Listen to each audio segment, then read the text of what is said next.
The end of the year feels shorter because our time contracts, time distorts. We enter a period of it's the end of the year mindset, but we will roll into the next quarter just as fast as the last one did. So the traditional 12-month calendar sets us up with a mindset like we have all year to get things done. And this is where the calendar creates a huge illusion about time. I think we've all experienced that before. In January, we have everything mapped out. We've got this great attitude towards the goal. And then suddenly the year starts and we don't know what happened. It all of a sudden fizzled out. Now, if this sounds familiar, this is something that has nothing to do with goals or ambition. It has everything to do with what the authors of the 12-week year, Brian Moran and Michael Linnington, call annualized thinking. When you're in January, December feels like it's a million miles away, and this gives us a false sense of security, and it absolutely eradicates any sense of urgency. It gives us permission to put things off. We'll always think we can make up for a lost week or a bad month later. But later has a nasty way of never showing up. So if the old calendar isn't working, what's a better way to look at the solution here? How do we change our definition of a year completely? Well, it has everything to do with what the 12-week process does. It basically gives you 4 years inside of one calendar year. Now, it's more than just shrinking your calendar to make it work. There's a framework and a set of disciplines that the authors lay out for this system, and it's built on 3 core principles and 5 disciplines. Now, the book obviously breaks these down, but for our purposes, we'll give a shortened version as follows. So the core principles, 1 being accountability. So taking that complete ownership of your actions and your results. This is a big one. Or 2, commitment. Are you keeping the promises that you made to yourself? Because ultimately that's where our goals come from. They're our promises to ourselves. And then number 3, core principle is being able to have that greatness in the moment, realizing that self-discipline is about each present moment that unfolds and the required actions that come with it. Now, ultimately, there's a single crucial question that you have to ask yourself, and that is, being really honest, are your goals something that you're interested in or completely committed to? Now, the book uses an analogy of bacon and eggs, and I'm sure you can work that one out, but I'm going to paint the picture with a pilot and a passenger.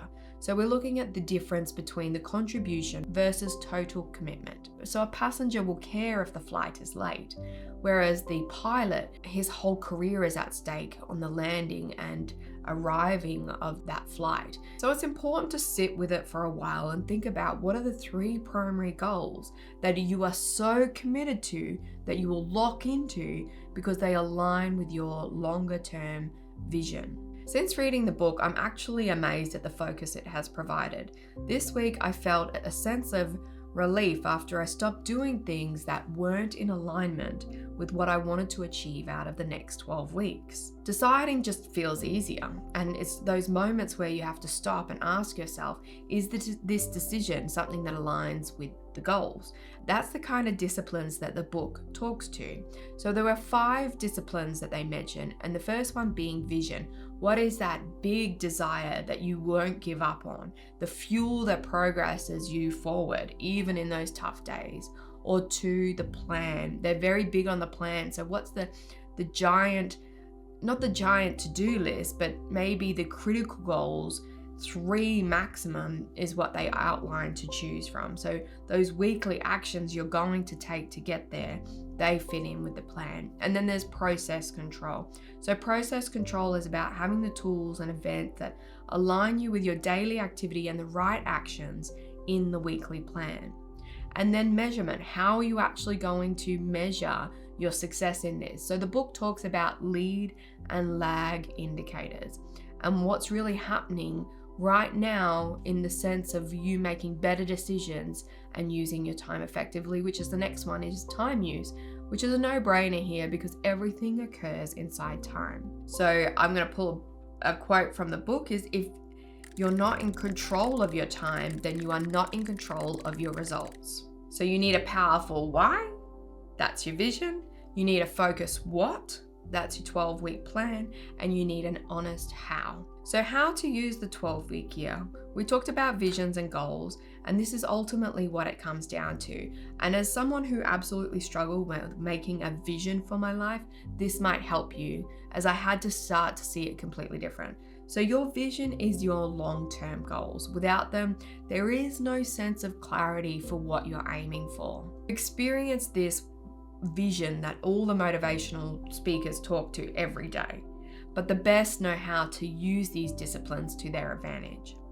So sometimes you might not think you have a vision, but you do. The next time that you text someone to meet, you envisaged it and then you arrived.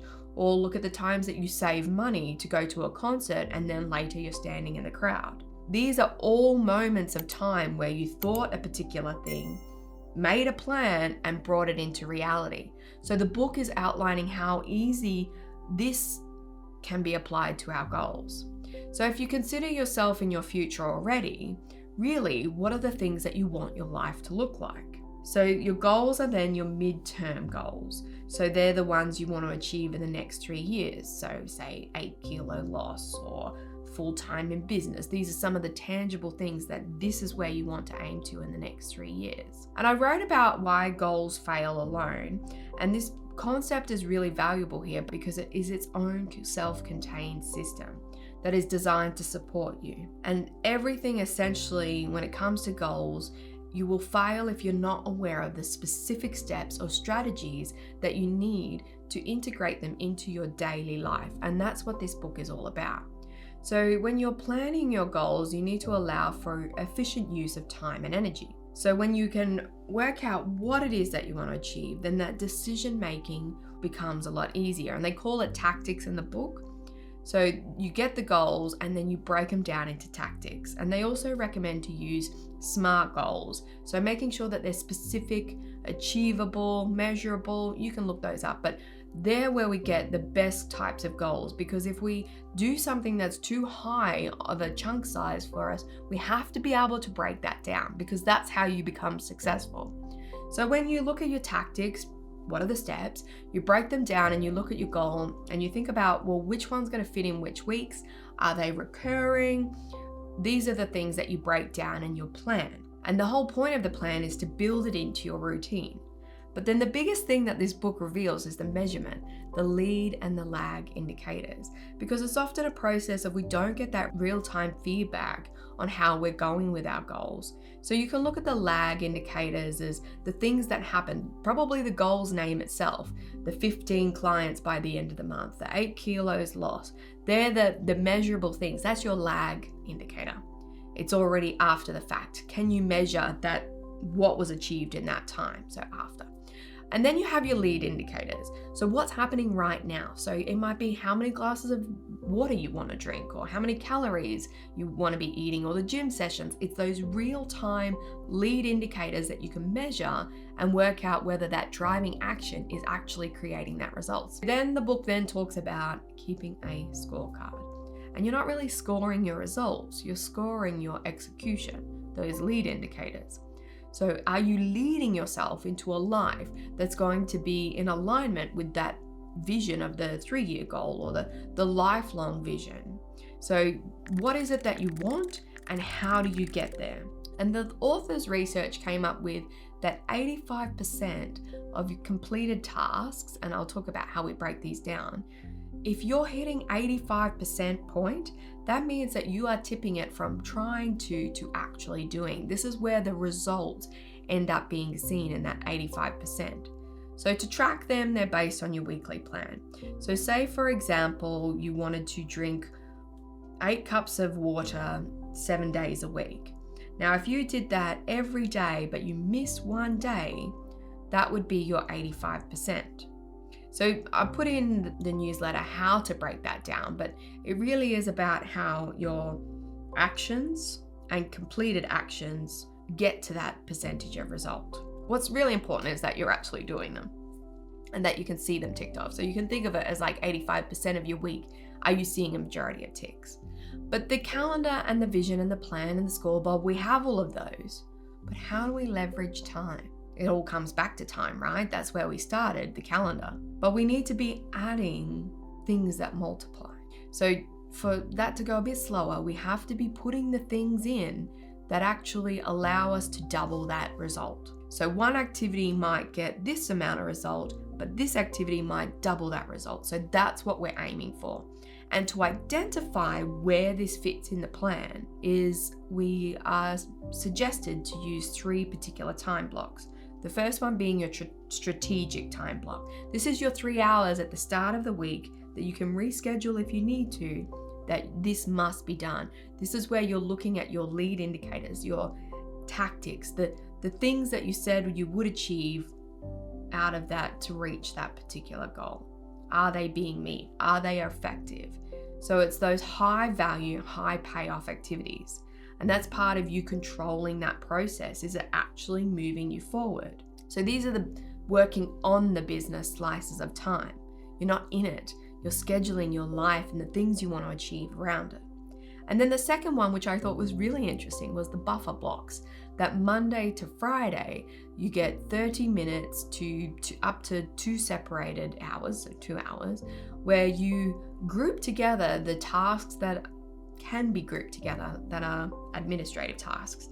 So those times where we get distracted by an email, a text message, you know, the ones where it's like, oh, suddenly it ends up at the top of our list.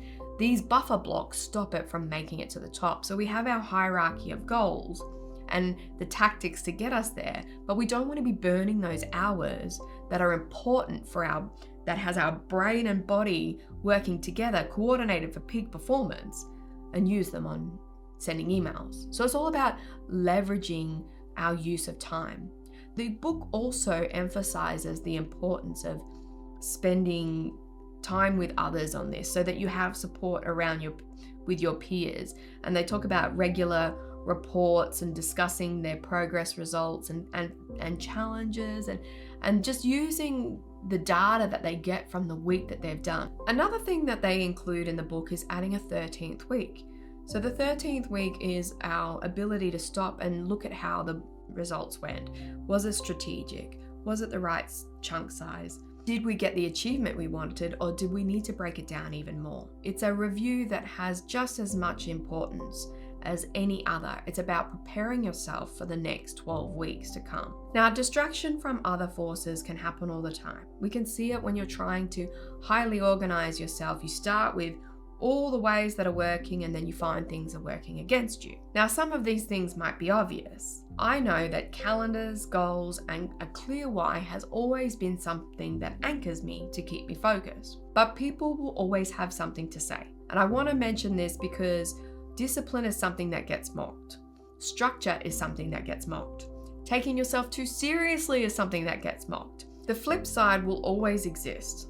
That's why knowing yourself is what matters more than anything else. Do what works for you and then you can back yourself, instead of being bended to whatever's the loudest influence of the week.